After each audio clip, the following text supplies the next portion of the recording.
I'd moved in some 6 months or so ago. Quiet village, tucked away in the folds. The kind of place you don't think twice about until it's too late. The house was old, a cottage, a few miles out. I'd been through the motions of looking for somewhere cheap, and this place seemed to draw me in. To this day, I don't know why. It didn't have a vibe about it, not really. It just felt right. Peaceful, unassuming, but cheap nonetheless. The landlord, Mr. Withers, was a bit strange. He didn't say much. Even when I asked where to put the laundry, he just handed me the keys and pointed to the cellar. No mention of the tunnels. Would it have made a difference? I don't know. I moved in and made myself comfortable. A throw here, a scatter cushion there, some nice curtains and a chaise lounge for entertaining. Yeah, right. Who am I kidding? My meager possessions, such as they were, consisted entirely of some crappy old flea market furniture that, to be honest, should have been slung in a skip years ago. The bed creaked and the sofa leaked stuffing from all sides.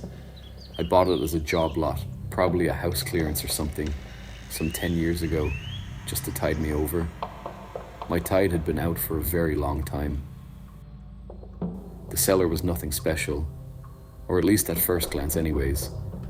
A small wooden door in the hallway, low enough to force a stoop, good and solid, heavy. It kept the draft out and the rats in. 10 steps down, I counted them. 10 slow, torturous groans, a slow descent into hell. Or maybe I was just being over-dramatic. The light, a bare bulb slung high across the main beam, operated via a pull cord. It worked okay, but to be honest, that wasn't really the issue. I kid you not, the bloody thing was at the bottom of the stairs. It had been a week or so since I'd moved in and I was running out of clean underwear. Mother, God rest her soul, would have been mortified. You never know, she'd say. Never know what, I'd ask. This would earn me a clip round the ear for being insubordinate. Or, as she preferred, bloody cheeky. So there I was, smalls on a quickie. When I decided to have a bit of a poke around, this would probably have earned me another clouting just for being nosy. Cats and curiosities, she'd say. Now I come to think of it, I'm not sure if Mother ever spoke a whole sentence in her life. Some things are just better off left unsaid. I'd followed the outlet pipe, curious where it would drain. It had been drilled to the wall in some haste by the looks of it. I say drilled, but that was me being generous. A more honest assessor would have concluded those were not screws at all. Nails, not even masonry nails. Bog standard 2-inchers. Madness. One thing's for sure, Withers was no plumber. But then again, he wasn't much of an electrician either. I easily followed the trail of spent hardware, some twisted and bent beyond recognition, that littered the floor. They led me to a dark corner at the cellar's furthest point, out of reach from the dim glow of the single 40-watt bulb. Off to one side sat a pallet of tins, labels removed, speckled with rust. Catering size for sure. But what? Something. It was hard to tell. They'd been stacked chest height, pyramid fashion, and judging by the thick layer of dust and webs, had been there for some time. Pet food maybe. Strange. Withers had never mentioned a dog, and he didn't strike me as a cat person. Besides, it would have to have been a bloody big cat to get through this lot. And that's when I found it. A hole in the floor some 2 foot square. Large enough to warrant a door. No dust, minimal dirt. Clearly it had been there for centuries. Much longer than the house anyway. It looked as though the building had been forced to fit around it. If the cottage was the body, then this was the heart. The door was hinged at one side. An inverted cross, now faded and aged, had been scratched into the surface. A fixing, a padlock maybe, had broken off years ago. It was hard to tell. A padlock? Strange? To keep something out, or in? I just didn't know. The noises came after a few nights, scraping, scratching, quiet, then louder. It was coming from the cellar. At first I thought it was the rats, but rats don't scratch like that. Not for hours at a time. I couldn't sleep for days. And when I went down to check, there was nothing there, except the smell. Like wet earth and something else. A kind of decay that clung to the walls.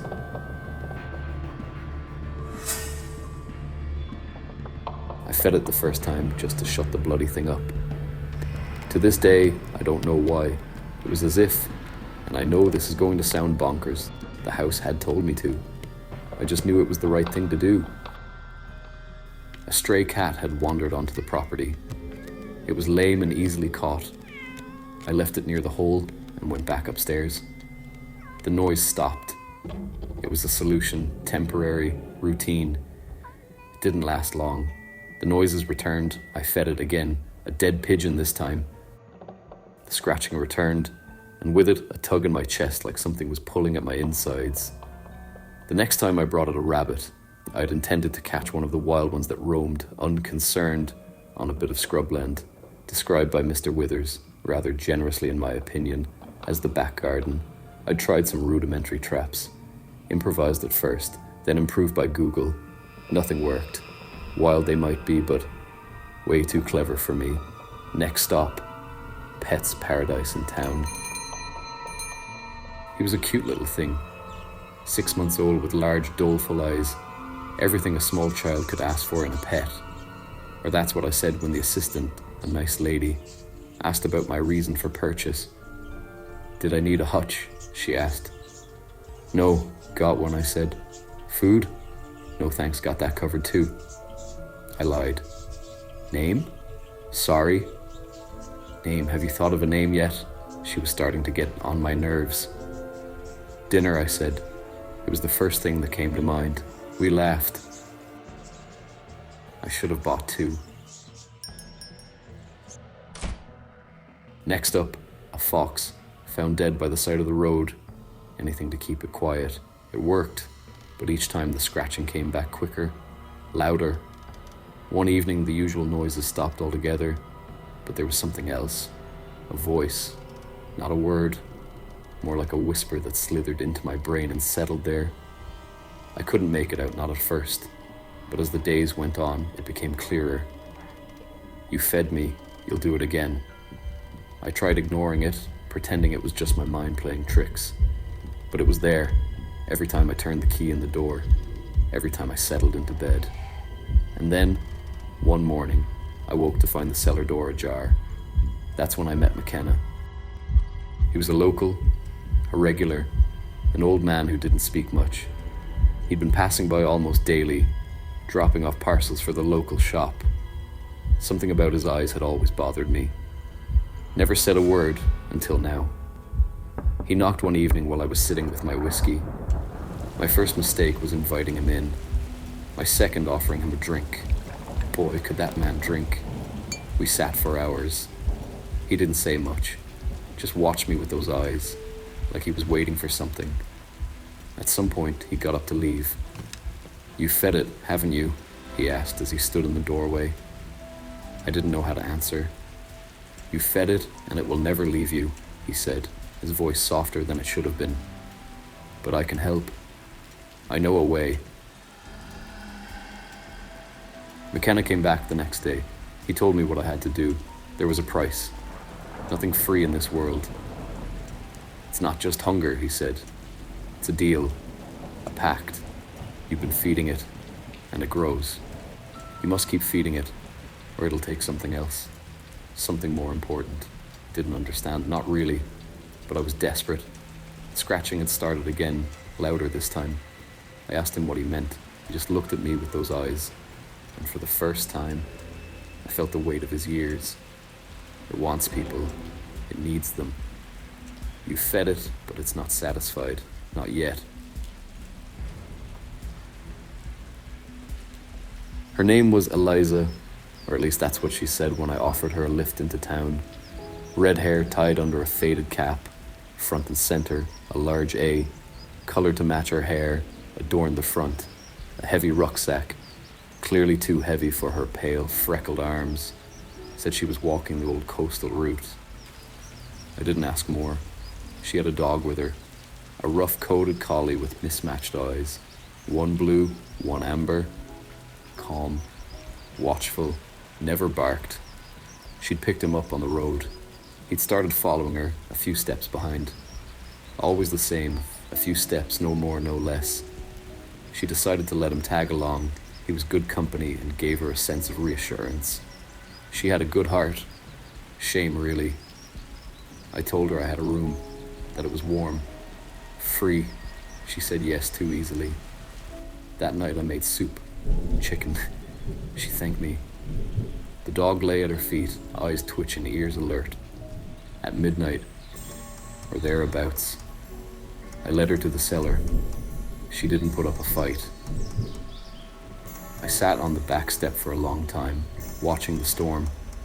The collie came and pressed its head against my knee. It didn't whine, didn't sniff the door or even paw at it. Just lay there, waiting. When I finally opened the cellar again, nothing was left. Just the soft wetness of disturbed soil and the faint scent of blood. I named the dog Patch.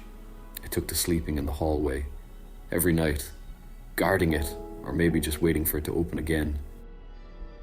It was the eyes that gave me away in the end, the blue and amber ones. I'd taken Patch with me into the village, figured it would help with appearances. Man and dog, quiet life. Nothing strange about it. But as I browsed the greengrocer's stall, someone behind me said, "That's Eliza's dog." I turned, a man in his 20s. American accent, strong build, sun-split lips, hiking gear, worn boots. The kind of person you don't want poking around. His eyes flicked from me to the dog. "His name's Patch now," I said, steady as I could. Wasn't chipped. Poor thing was following cars for days. The man frowned. "I'm sorry, it's just those eyes." Eliza, my friend, she was traveling through. She had a dog just like this. I gave him the sort of smile that doesn't invite further questions. Could be a coincidence, but I've had him for weeks now. Poor girl probably lost him somewhere. He didn't push. Not then. I didn't know it at the time, but he'd been asking around town. My name came up. I'd been seen with Eliza. Just an innocent conversation at the side of the road. Easily explainable. Except, of course, I now had her dog. They came the next day, the American and a girl. She had tight dreadlocks, a camera bag, and the same curious expression I'd seen on Captain America the day before. Said they'd gotten directions from the landlord at the Hare and Hounds. I invited them in with a smile. What else could I do? "Soup," I said. "Chicken, my speciality." They hesitated but sat. The American, Dwayne, watched me over the rim of his bowl. His eyes kept traveling, scanning the room, snagging on things I'd rather he hadn't. Then they stopped. The red baseball cap, Eliza's. Shit, this was going to take some explaining. His gaze met mine, held it for a second too long, and then the house helped me. A sound deep and wet from the cellar. A scrape, like a chair dragging. Fate has a habit of handing me some scissors. Dwayne stood using his height to intimidate me. He gestured towards the cellar door. "Shall we?" Lantern in hand, I led them down. The steps groaned under us. I counted. 1, 2, 3. At the bottom I blew the lamp dark and flicked the bulb. "See?" I said. Nothing. In the corner, a basket, a heap of laundry, careless, human. A woman's blouse trailing out like a flag. The girl moved closer. The American leaned in, breath tight. They were right where I wanted them. I pulled the cord. The bulb snapped off. Darkness smothered them whole. I was already halfway up the stairs when their panic began. 3 bounds and I was clear. The heavy door slammed so hard dust fell from the beams, the bolt sliding easily into place. I laughed. A sharp, ugly laugh I didn't recognize as mine. Patch growled once, then curled back into the shadows, content. The house was teaching me, and I was learning fast.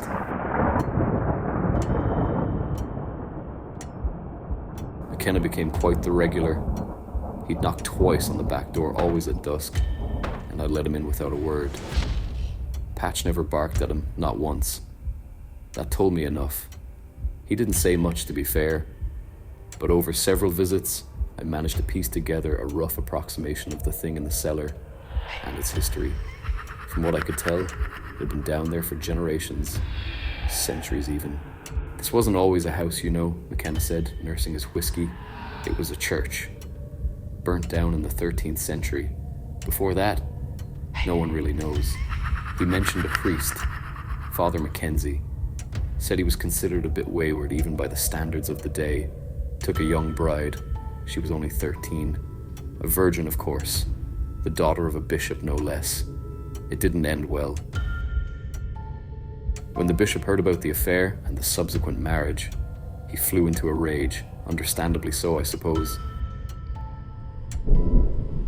One stormy night, no longer able to hold back his fury, he marched to Mackenzie's house, found the newlyweds in bed, beat the priest unconscious with the candle stand. Then he dragged his naked daughter through the streets, bellowing scripture and denouncing Satan. Townsfolk watched from behind shuttered windows, pretending not to. He took her to the church, Mackenzie's church, threw her down in front of the altar and demanded she renounce the devil and return to God's flock. She refused, so he locked the doors, with them both still inside, and set the building alight. Mackenzie came to, saw the smoke, raced through the storm to save her. Legend has it he broke through the barricade and found them in the flames, father and daughter. The bishop tried to stop him. They fought, two holy men locked in righteous fury as the church burned around them. Eventually Mackenzie overcame him, killed him, depending on who's telling the story. But there was no escape, so he and his young bride fled to the cellar and were never seen again. For years the land was left fallow. The church declared it unclean, said it had been claimed. They say even birds avoided flying overhead. Vines choked what was left. Weeds grew high and thick. And then, maybe 200 years ago, someone bought the land, built a cottage, this cottage. It's a hell of a story, I'll give him that. Sounded very cliché to me.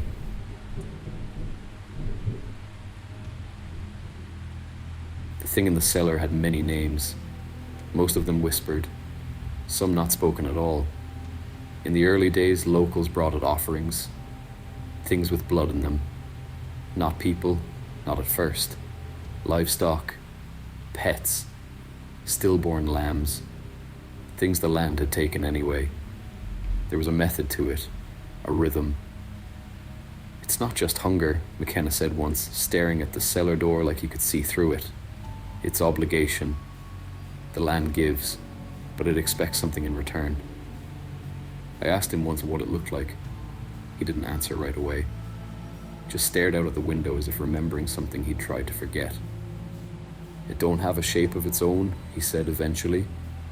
Not really, it takes on suggestions, the sum of what it's eaten, bones, sinew, memory, that sort of thing. You ever seen a scream wear skinned? I didn't answer. He didn't press. Sometimes he brought books, old things stinking of peat and mildew. One had no cover, just rough pages, spotted with rot, etchings, scratchings that looked like teeth. One page showed a crude image of a man kneeling before a pit, arms raised. The caption read, "We do not feed it to please it. We feed it to stop what comes next." I never asked what that meant. I didn't want to know. But McKenna always left the same way, quiet, slow, with one final glance in the cellar's direction. "You're keeping it quiet," he said once at the door. "That's what matters." Months passed. Summer stretched lazily across the clear blue sky, sun flickering through the trees like a false promise. The days were long, the nights warm, and the village felt different. Alive almost, as if it were holding its breath. Hitchhikers, backpackers, wanderers, they all came through, drawn to the quiet charm of the place. Sure, the village wasn't much to look at, but it was there, on the map, a dot to cross off for the restless. Most stopped at the Hare and Hound for a pint before moving on. Some, the others, the unfortunate, they found their way to me. Patch stayed by the door, always by the door. Sometimes I thought he looked satisfied. Other times he whined. It was as if he knew. The dog knew that the thing in the cellar, whatever it was, wasn't getting enough. The house too was growing restless. I could feel it in the walls. A heaviness that sat at the base of my spine, pulling me down. At night the sounds had become louder. Scratching, shifting, a soft rhythmic thump as if something was pacing below the floorboards. I didn't go near the cellar anymore. But the house was hungry. Livestock started disappearing. The village blamed it on foxes or wild dogs. They didn't know. I didn't tell them. In the back of my mind, I knew better. Mr. Trent, nice fella, gamekeeper up at the old lodge, went missing one night. He'd been on patrol, walking the grounds. All they found was his shotgun and one bloody boot.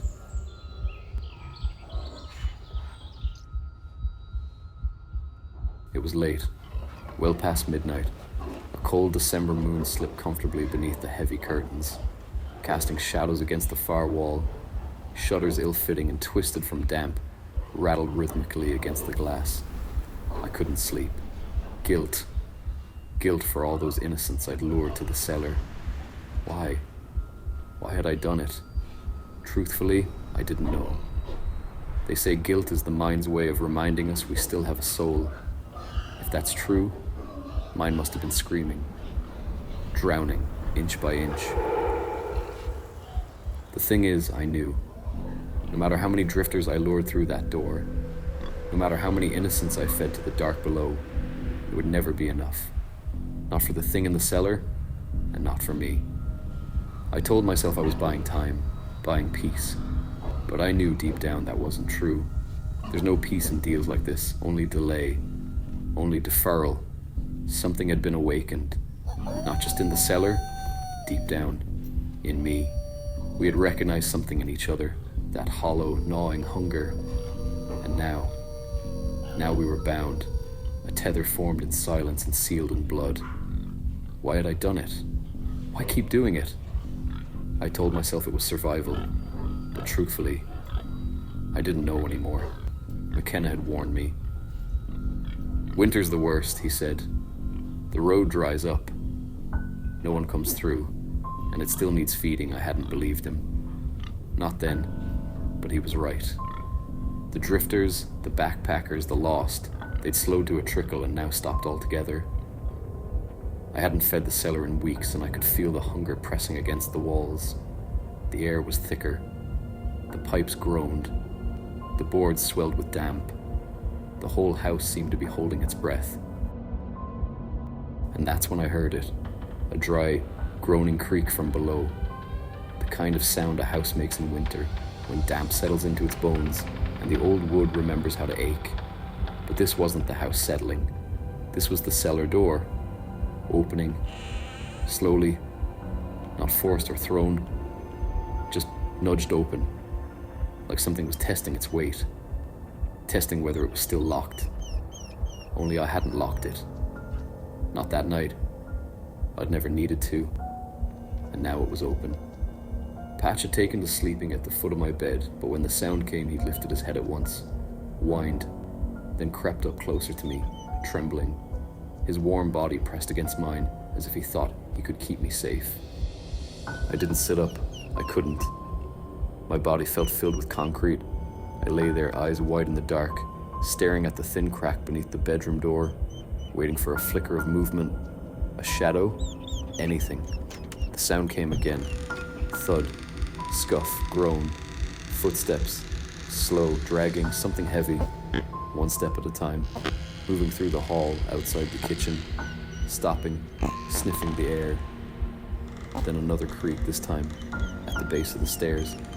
It was climbing. Patch pulled him close. He pressed tighter against me. His nails scratched softly at the blanket, like he was trying to burrow beneath it. I wrapped an arm around him and held still.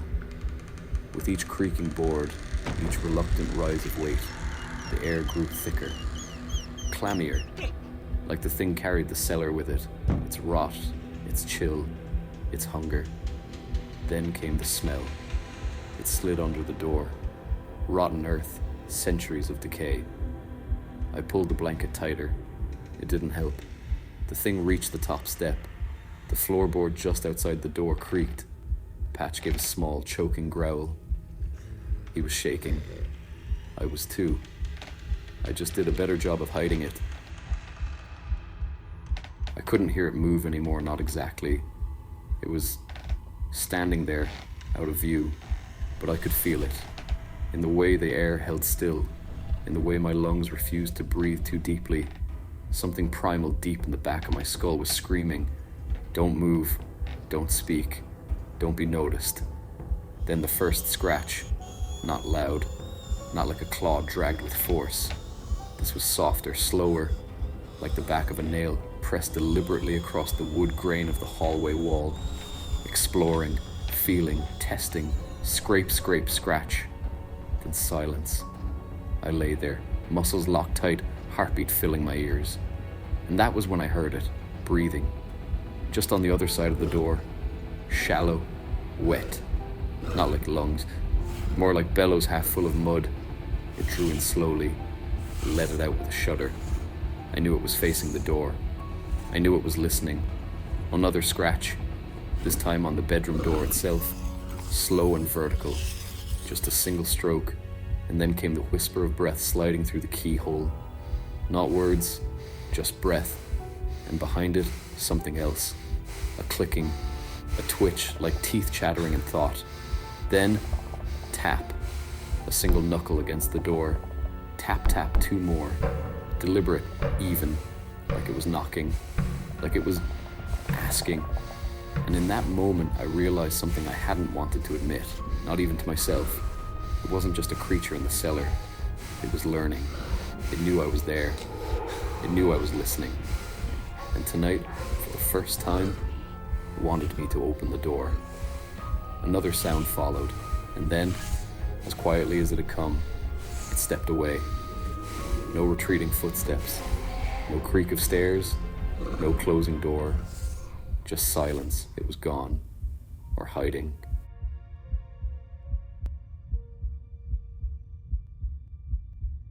The next day I found a hole in the backyard, small at first, like a crack in the earth. By the end of the week, it was larger, a jagged tear in the soil leading down into darkness. And it wasn't the only one. More tunnels had opened up, scattered across the property, one near the barn, another in the garden, one that started beneath the floorboards near the fireplace. I didn't even know where they were coming from anymore. I tried to fill them in, shoveling dirt into the hollows, tamping it down with my boot, but it was useless. The earth didn't want to be contained. It wanted to spread, and the thing beneath it, deep in the dark, the hollow, was growing.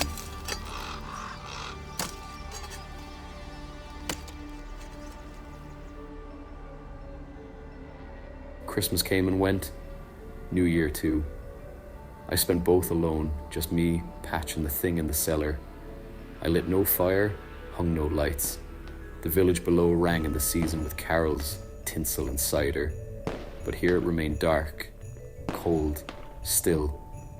The ground hardened with frost, and for a while the tunnel stopped expanding. A small mercy, perhaps. But I knew, come spring when the thaws came, the creature would stir again, and its hunger would return with it. I told myself I'd be ready, but I wasn't. The longer I stayed in this rotting house, the more I began to wonder about the land, about the thing, about McKenna. What role did I play in all of this? Why me? If not me, who else? Did it even matter? So many questions. I needed answers. The local library, why hadn't I thought of it before? They had records, parish ledgers, building plans, newspaper clippings, births, deaths, marriages, the lifeblood of any village.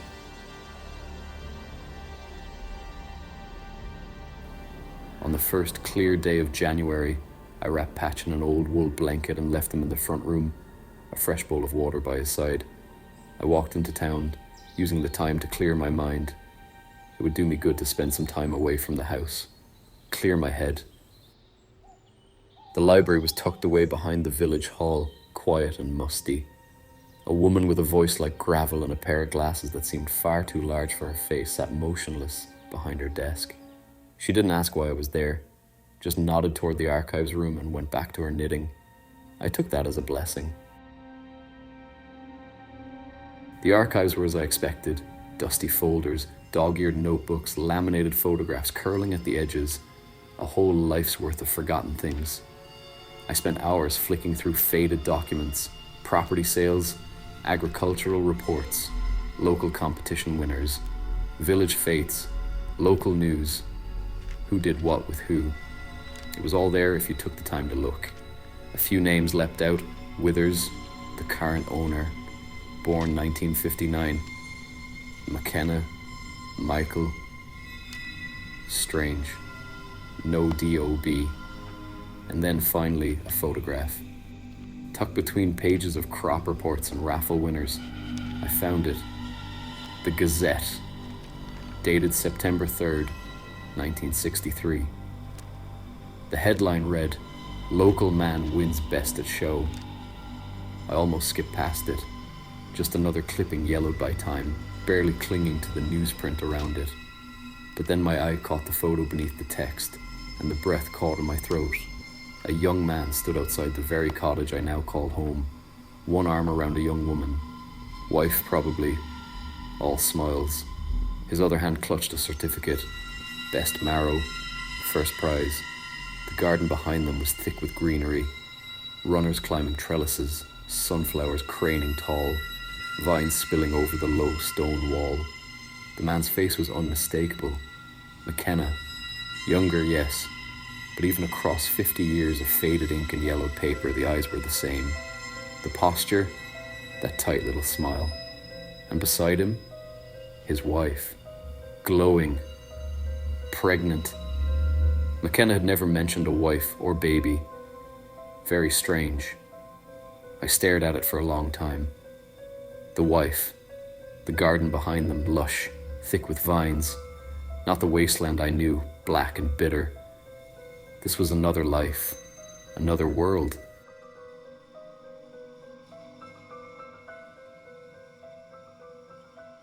When I confronted him, he didn't deny it. He told me about the garden, how it had once been the pride of the village, vegetables the size of infants, blooms that could have graced a cathedral. Until the day his daughter was born. It was a home birth, not uncommon for the time. The baby didn't survive the night. They named her Susan, after her nan. The garden withered, the soil soured. Nothing would grow again. Poisoned ground. He couldn't stay in the cottage, couldn't bear it. So, he sold it to Withers, moved just down the road instead, close enough to watch, close enough to keep tending the grave he swore lay beneath the cellar floor. He is a widower now. His wife, Mary, died only a few years later. Broken heart. Despite everything I'd done, all the horrors I'd committed, all the pain and suffering I'd inflicted since moving to the cottage, still, deep inside, a part of me, an echo of the person I was before the madness, must still remain. McKenna's eyes spoke of sorrow, a sorrow I could only imagine. I felt pity, an emotion long banished from my soul, and yet at that moment, however briefly, I would have given anything to swap places, to remove his suffering. Perhaps I wasn't beyond redemption after all. Winter turned to spring, and with it the ground thawed and the hunger returned. By then the tunnels had grown worse. What had begun as cracks were now wounds, scars. The yard split like broken skin. The barn leaned against itself, crippled by the hollow beneath. Even the fireplace no longer stood steady. Beneath the grate, I saw darkness where brick should have been. The house was riddled through, infected. And it wasn't just beneath anymore. The whispers had found their way into the walls, into the pipes, into the marrow of the place. I'd wake at night to hear them murmuring in the plaster. Sometimes Patch growled at corners where nothing stood. I thought about leaving. I even packed a bag once, but when I reached the front door, the bolt refused to turn. The wood swelled against my hand like a chest-drawing breath. I knew then I wasn't meant to go. Not yet.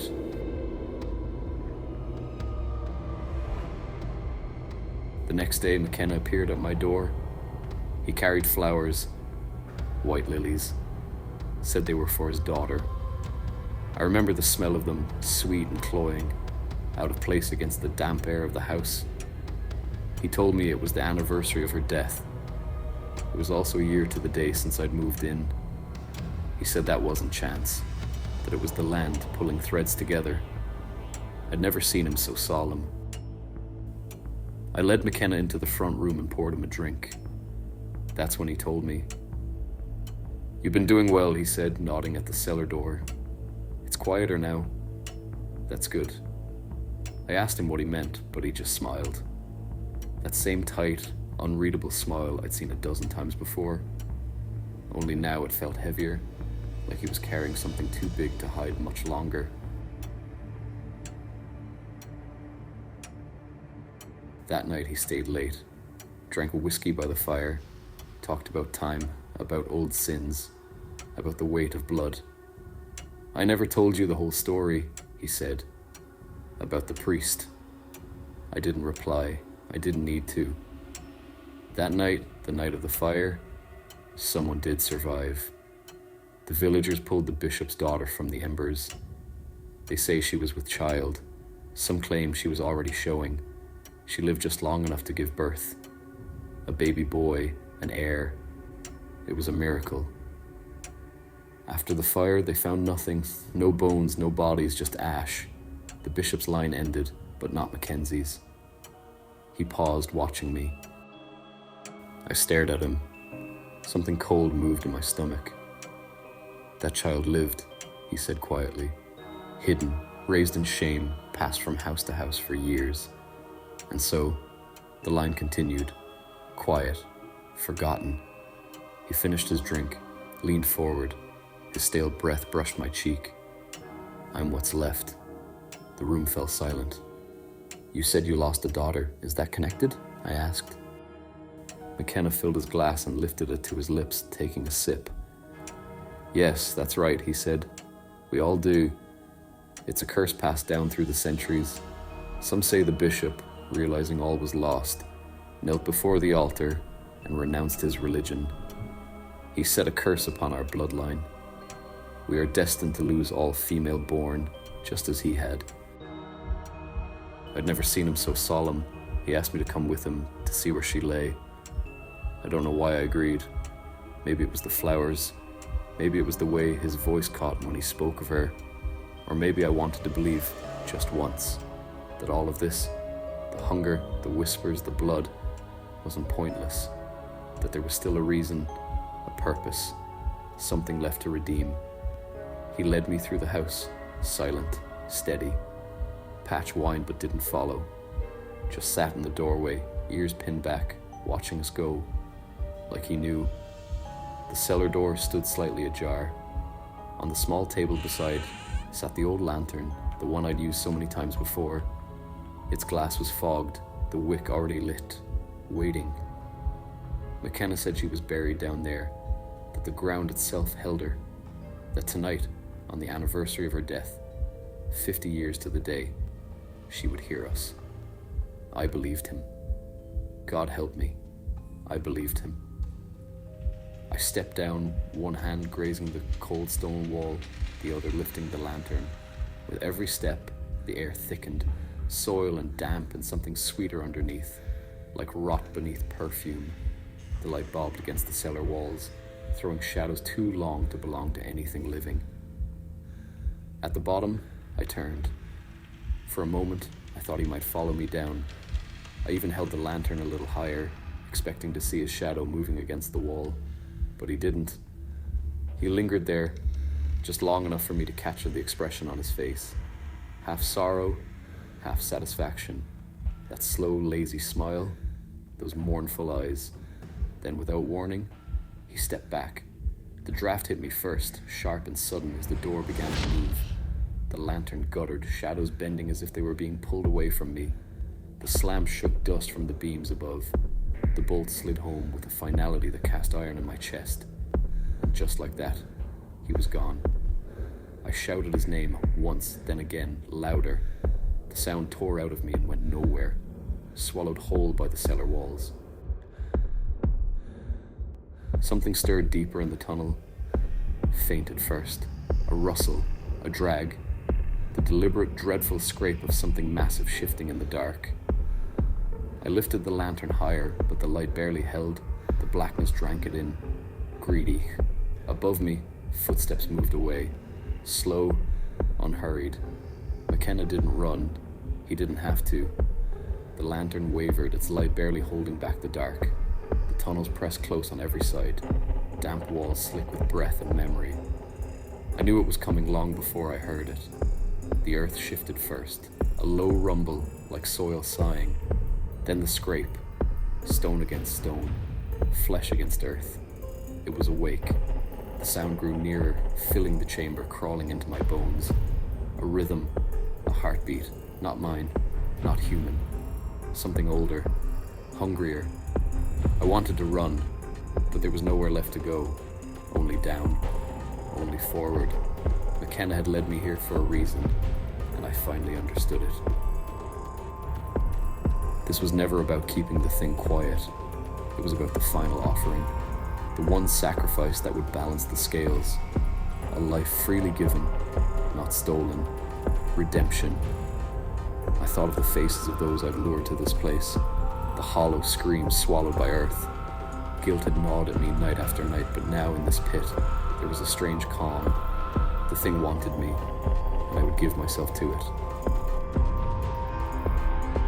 The soil cracked open, and from the dark it came, shape without form, a shadow wearing every sin I had ever buried. It filled the tunnel, eyes I couldn't count staring straight through me.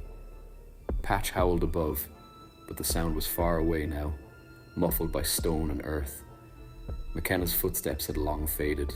The creature reached for me, slow and certain, and I did not resist. I closed my eyes, drew one final breath of the damp, fetid air. This was always how it was meant to end.